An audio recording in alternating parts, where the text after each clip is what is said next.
నమో భగవతే వాసుదేవాయ.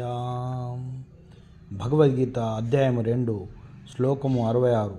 నాస్తి బుద్ధిర్రయుక్తస్య నచాయుక్తస్య భావనా నచాభావయతా శాంతిరశాంతస్య కుతసుఖం.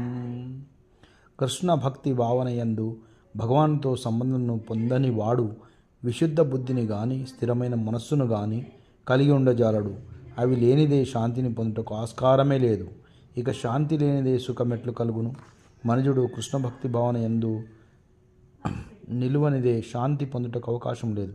శ్రీకృష్ణుడే సకల యజ్ఞములకు తపస్సులకు ఫలభోక్త అనియు, అతడొక్కడే సకల సృష్టులకు అధిపతి అనియు, అతడే సకల జీవులకు నిజమైన స్నేహితుడనియు మనుజుడు అవగతం చేసుకునేటప్పుడు వాస్తవమైన శాంతిని పొందునని భగవద్గీత 5వ అధ్యాయం 5వ అధ్యాయం 29వ శ్లోకం ధృవీకరింపబడినది.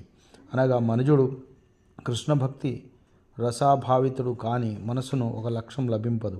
చరమ లక్ష్యం లేనందునే మనస్సు చంచలమగును గనక శ్రీకృష్ణుడే సర్వులకు మరియు సమస్త భోక్త ప్రభువు స్నేహితుడు తెలుసు కొనినచో మనుజుడు స్థిర మనసుతో శాంతిని పొందగలడు.